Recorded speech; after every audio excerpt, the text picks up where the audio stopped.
Сайн байцгаана уу? Намайг Батхуугийн Батмөх гэдэг Монгол банкны мөнгөний бодлогын газар ахлах эдийн засгаар ажиллаж байгаа. Газартаа бол 2015 оноос хойш ажиллаж байна. Анх Монгол Улсын их сургуулийг эдийн засгийн онлын чиглэлээр бакалаврын зэрэгтээ төгсөөд төгссөн жилдээ тухайн үеийн Монгол банкны мөнгөний бодлого судалгааны газар эдийн засгаар ажилд орж ажлын гараа эхлүүлж байсан. Яг эдийн засгаар ажиллах 5 жилийн хугацаанд бол макро эдийн засгийн төсөөлөл шинжилгээг боловсруулах, мөнгөний бодлогын санал, төрийн мөнгөний бодлогын үндсэн чиглэлийг боловсруулах үндсэн ажлыг ажилд өөрийн хувь нэмрээ оруулж ажиллаж ирсэн. Монгол Улсын их сургуулийг эдийн засгийн онлын чиглэлээр бакалаврын зэрэгээ төгссөн учраас яг эдийн засгийн онол тэр дундаа мөнгөний бодлогод илүү сонирхолтой байсан. Тиймдээ яг дипломын ажлаа мөнгөний бодлого мөнгөний нийтлэл чанар гэсэн сэдвээр дипломын ажил хамгаалж ирсэн.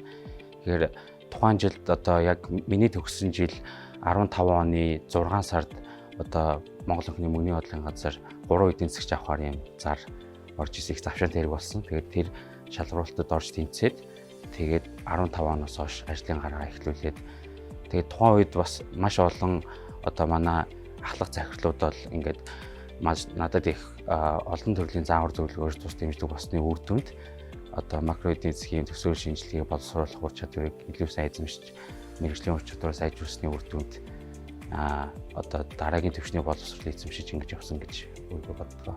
Намайг ажилд орж байхад манай газрын захирал Болдоотор захирал байсан. Одоо манай ахлах эдийн засгаар ажиллаж байгаа. Болдоотор захирлын дараа Баярдаа захирал ажиллаж байна. Тэгээд манай газрын захирлууд бол яг ингээд үе үеийн эдийн засгийнхаа ур чадварыг улам өмнөхөөс ингэ сайжруулах, дээшлүүлэхэд маш их анхаардаг өмнө хэлсэнчлэн.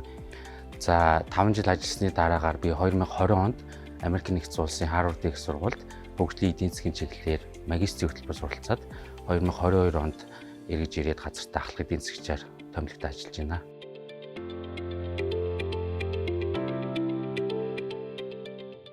Америк нэгдсэн улсын төдийгүй дэлхийдээ топт ордог энэ эдийн сургуульд элсэн суралцахад бол хувь хүнээс бол мэдээж их хүчин чармаалт дээр нь бас ингээд Монгол банкнаас хэрэгжүүлж байгаа хүний нөөцийн бодлого бол тус дэмжлэг болсон. Яг ингээд очоод суралцахад бол олон орны янз бүрийн бэкграундтай төрөл бүрийн туршлагатай юм хүмүүстэй хамтран нэг ингээд мастерын хөтөлбөр суралцахад бол тэдгээр хүмүүсийн ур чадвар бол нэлээд маш өндөр. Тэр хүмүүст амжилттай ингээд хөтөлбөртөө амжилттай суралцахад бол яг энэ ажиллажийн хугацаанд хоригдлуулсан мэдлэг туршлага маань амжилтаа сурах нэг суур хүчин зүйл болсон юм гэж боддог. Манай хамт олон бол олон жилийн турш ийм дараагийн үеийн эдийн засгтай бэлтгэх, үе үеийн ахлах захирлууд маань ингээд эдийн засгийнхаа ур чадвар, мэргэжлийн ур чадварыг сайжруулахад ихийг анхаарч маш том тус дэмжлэг болдог. Тэгээд энэ сайхан олон жилийн уламжлалын үр шимээр маш олон хамт олноос маань олон хүмүүс дэлхийн чансаагаар тэргүүлдэг топ эдийн сургуулиудад бас олноороо суралцсан байдаг. Яг Харвард их сургууль суралцсан бол газар сая би 3 дахь хүн болсон байдаг. Одоо бас манайхаас 2 эдийн засгч маань Харвард их сургуульд суралцаад яг манай хөтөлбөр суралцаад энэ зүүн төгсөж байгаа. Тэгээ нийтдээ 5 л газраас Харвард их сургууль төгсөж байна. Яг онцлог гэх юм бол манай хөтөлбөрийн хувьд илүү хөгжлийн эдийн засаг тэр дундаа яг төрийн удирдлага, улс төр яг макро эдийн засаг энэ бүх салбаруудыг нэгтгэсэн байдлаар хичээлүүд нь ордог учраас илүү онцлогтой гэж би хардаг.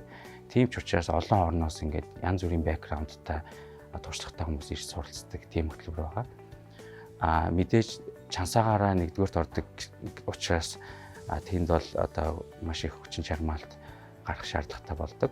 Тэгэхээр тэр чадвар ачаал даах чадварыг авахын тулд энд бидний хийж байгаа ажил бол дээр суралцсан туршлага мэдлэг ур чадвар тэрний хамгийн анхны бөгөөд маш чухал суур алхам юм уу гэж би өөрөө мэдэрсэн учраас тэгж бодож байна. Би 2015 оноос хойш 9 жилийн хугацаанд ажиллаж байна. Тэгээд хамгийн ачаалттай байсан гэх юм хамгийн хүнд байсан үе гэх юм бол яг анх ажиллаа сурсны дараа 2 жилийн дараагаар манай улс эдийн засгийн бас хүндрэлтэй нөхцөлд орсон. Тэгээд олон улсын валютын сангийн өргөцсөн санхүүжилтийн 3 жилийн хөтөлбөрийг авсан. Яг тэр ажил дээр бол гол тооцооллыг хийх, тухайн хөтөлбөр дээр тавигддаг тоон шаардлагуудыг тогтоох тэр ажил дээр бол гол хариуцж ажилласан.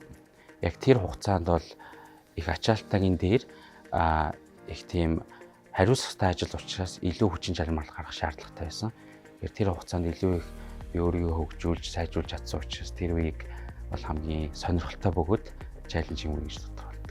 Сургууль төгсөөд ирсний дараа бол манай газар төдийгүй Монгол банкнд бас нэлээд олон залуу эдийн засгийн шинээр ажилд орсон байсан. Тэр хүмүүстэй ингээд хамтраад ажиллахад бол одоо дараагийн одоо төвшөнд өөрийгөө хөгжүүлэх одоо мэргэжлийн хувьд одоо дэлхийд хүлээн зөвшөөрөгдсөн боловсон хүчин байх. Одоо ялангуяа энэ олон улсад болж байгаа нөхцөл байдал, гадаад орчны тодорхой бус байдал маш ихсэж байгаа. Дээр нь технологийн хөгжил дэвшил ингээд асар хурцтай явагдаж байгаа энэ нөхцөлд бол хувь хүн бол өөрийгөө хөгжүүлж одоо ялангуяа энэ олон улсад байгаа яг бидний чиглэлээр үйл ажиллагаа явуулдаг байгууллагуудын эдийн засгийн одоо нэг стандарт хүрэх хэмжээнд ажиллах нь өөрөө хувь хүндээш төдийгүй байгууллагатай ч илүү институцүүд бэхжигдэн илүү чухал хамгийн том суур нөхцөл юм болов гэж